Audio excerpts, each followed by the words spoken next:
Would you like to know how to improve your psychological resilience and in many ways improve your physical fitness while you're doing so?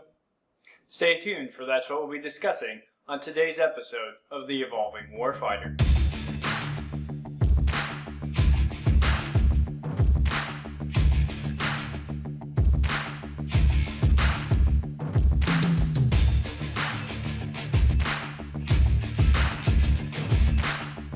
Welcome back to the Evolving Warfighter. My name is Dr. Franklin Annis, and on today's episode we're going to be talking about the ancient Stoic practice of voluntarily engaging in discomfort and hardship to build psychological resilience. This practice is known by many names. Some might call it Stoic Toughening training, others call it Stoic conditioning. Another ancient term for this is hard winter training. And in current psychology, we might know this as exposure therapy. So what is the practice of Stoic toughening training? It's actually volunteering to engage in something that you know will cause discomfort so you can practice dealing with that discomfort, and like a muscle, we can get used to discomfort and build the psychological resilience. For a lot of us, we want to be able to handle whatever stresses life throws at us, but a lot of times we don't really necessarily have a means of preparing. And the Stoics found that voluntarily engaging in hardship and discomfort was a means of building this resilience in times when there wasn't any stress in our lives, to prepare for times that, well, life is truly stressful. In this way, I really enjoy the term hard winter training for this practice from the quote from Epictetus. If we understand that during the Greek period, war would stop in the winter months, mainly because it was too hard for militaries to maneuver or too hard to logistically support an army in the field. The soldier that continued to train for their military role in the winter months would be far better prepared for the spring offensive than the soldier that went home and did nothing over the winter. So in this way, we should consider training ourselves in times of peace or comfort to be better prepared for times of war or stress and, well, life in general. There's many examples of Stoic toughening training that I could give you.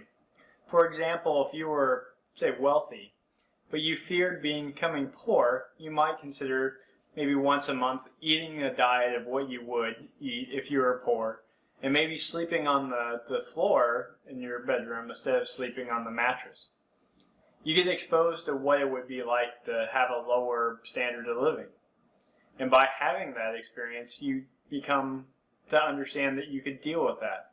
While it's certainly not pleasant to eat a very simple diet, or it may not comfortable to sleep on the floor, it's certainly survivable to do so. In this way, by being exposed to this hardship, we can come to understand that a lot of our fears are greater in our mind than the actual experience of going through the negative experience of whatever we're fearing. In this way, the Stoic toughening training actually allows us to be more grateful for what we have and better enjoy the things that we do have when we go back to them and stop Stoic toughening training. When I used to be an emergency medical technician, when we used to arrive and treat a patient, we would typically ask them what their pain scale was on the scale of 1 to 10. And then we'd follow up with the question of what is the worst pain they ever felt in their life. Now you can imagine, say, someone that's only sprained their ankle, their scale of what could be painful would be pretty skewed. However, say you meet a mother that's gone through the childbirth process, and she understands how painful life can truly get, she would rate that discomfort much, much lower. And that's kind of like the purpose of Stoic training in itself. So we want you to go out there and engage in discomfort, learn how to deal with it, get used to discomfort, so your scale of what goes from 1 to 10 on discomfort gets shifted or enlarged. You build a tolerance for discomfort in this way. The benefits for that is, well, you don't get upset as fast as you normally would. Now, the things that bother you, your pet peeves, may fade away or disappear if you engage enough with the Stoic toughening training. One of the elements I like about Stoic toughening training is it can be combined with physical fitness training. For example, one of my favorite physical fitness training activities is to go on ruck marches or hikes by carrying weight. Once a quarter, I challenge myself to try to march 50 miles, trying to emulate a great hero of mine, Captain Alden Partridge. So far, it hasn't been a goal that I've been able to achieve.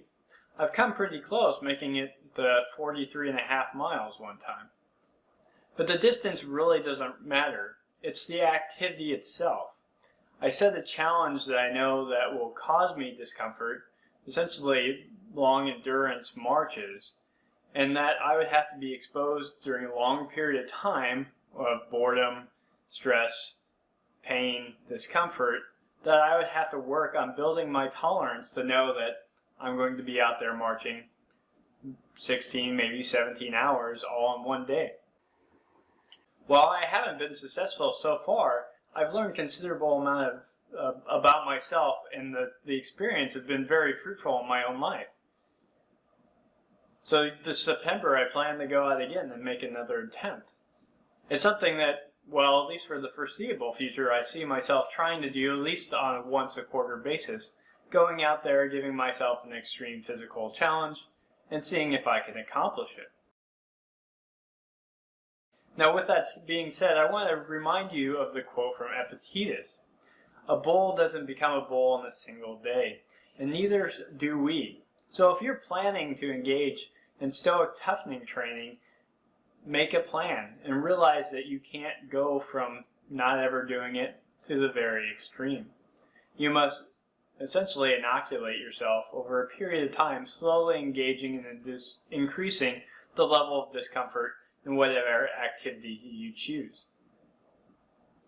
Now, I would remind you, if you choose a physical fitness activity, that discomfort is good. But if you're truly experiencing pain, you need to be wise enough to stop. The purpose of Stoic toughening training is to build your psychological resilience. But if you're causing yourself physical injury, you're not actually benefiting yourself at all. So know your tolerances, have a plan that takes into account things like safety, and obviously physical limits. So if you attempt a Stoic toughening training, say you set a goal to run a marathon, but you find yourself physically unable to do so, it's okay. As long as you had a chance to understand, engage in that discomfort, and try to tolerate it for the length you could.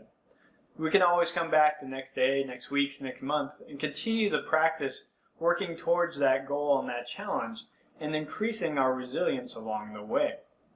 I want you to understand that this is very much a process and not a single event. And with that, psychological resilience will be built, but again, it's a practice. So when we engage in Stoic toughening training, it should be something that we go out and regularly do in our lives. Now, some may ask, well, the Stoics would voluntarily engage in discomfort? Well, obviously they're just sadists. They like pain. They just want us to live uncomfortable lives and live like Spartans and never really enjoy things. And that's really a total misrepresentation of the whole entire practice. The purpose of Stoic toughening training itself is to allow you to gain knowledge about yourself, so when you encounter discomfort or pain in real life, it doesn't affect you as much. So in this way, it eliminates how much pain or discomfort can be inflicted upon you. And on the opposite side of the coin, since you regularly do engage in discomfort through this practice, you come to appreciate and be much more grateful for the things that you have in your life. For example, if you're a rich man that once a month chooses to eat the diet of a poor man, the next time you go back to your regular meal, you'll be more grateful for what it is, and you'll enjoy that luxury even more. So Stoic toughening training isn't necessarily just about self-punishment. It's about, well, building your psychological resilience and building gratitude for what we have in our lives. I hope this video will inspire you to consider trying Stoic toughening training. If you have experience engaging in this type of voluntary discomfort or hardship, leave a comment below to share your ideas and your experiences on what worked best for you and how you went about the practice. I know I benefited from this practice, and I hope that you'll find benefit in it as well. Thank you for watching this video. I invite you to subscribe to the Evolving Warfighter for more videos on the topics of military self-development and military history. As always, until next time, focus on your self-development so we can ensure we can dominate the modern battlefield.